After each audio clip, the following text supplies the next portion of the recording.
influencer, un operativo sorpresa y una confesión que lo cambia todo. Marquitos Toys, conocido por sus lujos, sus corridos y su estilo de vida al límite, acaba de ser capturado por fuerzas especiales lideradas por Omar García Harfuch. Pero esta no fue una simple detención, fue una bomba, porque en el momento menos esperado, Marquitos habló. Y lo que dijo conectó su nombre con dos piezas letales: la misteriosa muerte de Gail Castro y la desaparición de $5.000 millones. Sí, $5.000 millones. Dinero narco, dinero sucio, dinero que desapareció sin dejar rastro. ¿Cómo un influencer terminó en el centro de una investigación de alto nivel? ¿Quién era Gail Castro realmente? ¿Y por qué su muerte sigue sin resolverse? ¿Y qué sabe Marquitos sobre los millones que hoy tienen en alerta a todas las agencias de inteligencia? Hoy te contaremos la historia real, la que se esconde detrás de los videos virales, la que nadie quiso contar hasta ahora. Prepárate, porque esta no es solo una captura, es el principio del caso más inesperado del año. Para muchos, Marquitos Toys era solo otro influencer. Videos virales, cámaras encendidas, autos de lujo y corridos a todo volumen. Pero detrás del show había algo más. Su nombre empezó a sonar fuerte en redes sociales a mediados de la década pasada. YouTube, Instagram, TikTok. Era carismático, irreverente, provocador. Mostraba fajos de billetes, camionetas blindadas y amistades con personajes que no eran precisamente modelos a seguir. Su contenido creció a velocidad meteórica. Millones de seguidores, contratos publicitarios y una base de fans leales que veían en él un modelo de éxito a su manera. Pero con la fama vino la sombra, rumores, fotos incómodas, nombres peligrosos apareciendo a su lado. Decían que no era solo un influencer, que detrás de las cámaras Marquitos tenía nexos con estructuras del crimen organizado, que su estilo de vida no cuadraba con lo que generaba oficialmente, que sus autos no eran alquilados y tampoco declarados. Algunos lo llamaban el Narco 3.0, una nueva generación de operadores con cara de celebridad y alma de delincuente. Otros decían que era solo un joven con suerte, pero las autoridades no juegan con suposiciones. Durante años lo vigilaron, cruzaron datos, revisaron movimientos bancarios, compararon llamadas. Y cuando Gail Castro fue asesinada, todo cambió. Porque ahí, según los reportes, el nombre de Marquitos apareció donde no debía. Desde ese momento dejó de ser un influencer vigilado y pasó a ser un objetivo prioritario. Su crecimiento público fue su peor error, porque mientras más crecía, más pistas dejaba, más ubicaciones, más relaciones. Y aunque seguía subiendo contenido, ya estaba siendo cazado. En la próxima sección entenderás por qué el nombre de Gail Castro fue el detonante y cómo esa muerte, aparentemente desconectada, se convirtió en la clave para entender el verdadero rol de Marquitos Toys. Gail Castro no era una figura pública, no salía en portadas, no aparecía en eventos, pero dentro del mundo del dinero sucio, era una operadora clave, contadora de alto nivel, vinculada a estructuras financieras del crimen organizado. Su nombre aparecía en movimientos millonarios que cruzaban fronteras sin levantar sospechas, hasta que un día desapareció.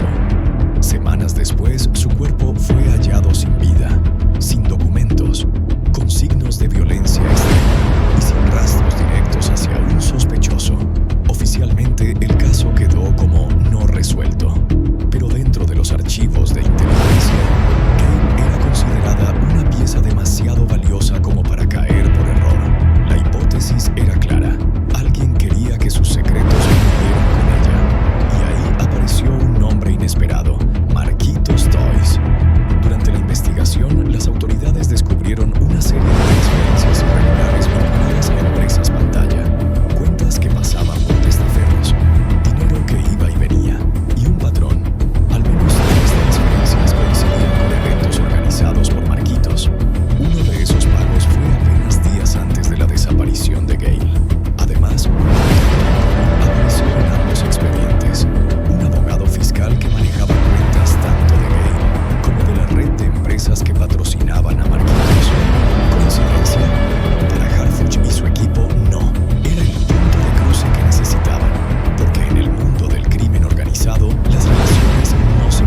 el primer hilo de una telaraña mucho más grande.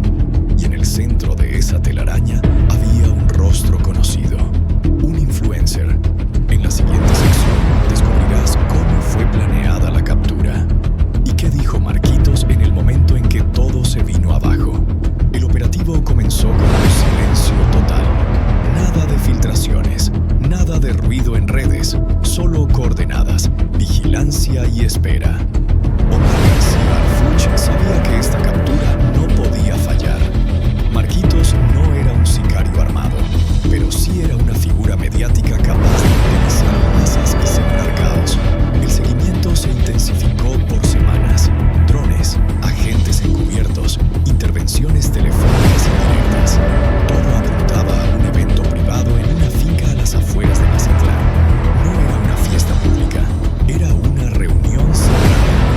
Y, según los reportes, sería el punto de encuentro de varios operadores financieros ligados al CJNG. El 3 de abril a las 2:37 de la mañana, el operativo se activó. Vehículos blindados, unidades especiales y drones infrarrojos. A las 3:14 de la mañana, el perímetro estaba sellado. A las 3:22 se confirmó visualmente.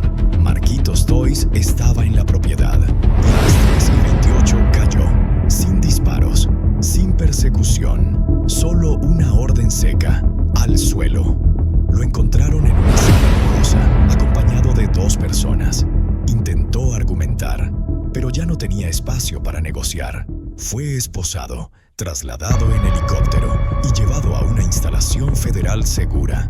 Lo que nadie esperaba era lo que vendría después.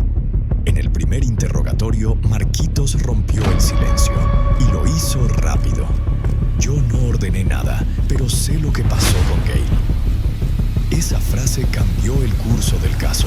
Dijo que Gail Castro estaba a punto de salirse del juego, que había amenazado con entregar documentos y que uno de los financiadores de sus propios eventos lo había presionado para mantenerla bajo control.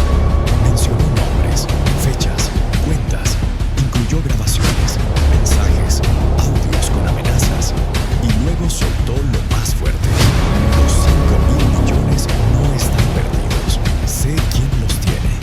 Silencio total en la sala. Según la declaración, una parte del dinero fue ocultada en criptomonedas. Otra fue desviada a propiedades compradas a través de prestanombres. Y el resto fue entregado a políticos en una operación de blindaje institucional. Marquitos no hablaba como un inocente, tampoco como un narco. Hablaba como un intermediario que había sido superado por el sistema que él mismo alimentó. Quiso salvarse entregando información y en el proceso destapó una red mucho más grande de lo que las autoridades habían imaginado. En la siguiente sección vamos a seguir el rastro del dinero. Los 5.000 millones de dólares. ¿Dónde están? ¿Quién los esconde? ¿Y qué significa para el país? 5.000 millones de dólares. No es una cifra cualquiera. Es más de lo que muchos estados mexicanos manejan regularmente. Es exactamente la cantidad que desapareció tras la muerte de Gail Castro. Durante años, este fondo fue parte de una operación secreta, una especie de seguro de poder del narcotráfico. El dinero no estaba en una sola cuenta, estaba fragmentado, repartido entre criptomonedas, fideicomisos, propiedades de lujo y empresas fachada en varios países. Pero con la confesión de Marquitos, el mapa se volvió más claro. Según él, Gail manejaba personalmente una parte crítica del fondo. No solo sabía dónde estaba cada peso, sabía quién tenía acceso, y cuando amenazó con romper el pacto, se activó la limpieza. Después de su muerte, el dinero empezó a moverse. De México a Panamá, de Panamá a Emiratos Árabes, y de ahí a un limbo fiscal donde los rastros se diluyen. Parte del dinero fue usado para comprar protección política, otra para financiar campañas en estados clave, y otra más para ocultar información. Marquitos nombró al menos 3 figuras públicas activas, 2 empresas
más oscuro. Uno donde influencers, narcos, políticos y empresarios se cruzan sin que nadie lo note, hasta que es demasiado tarde. Harfuch no solo atrapó a un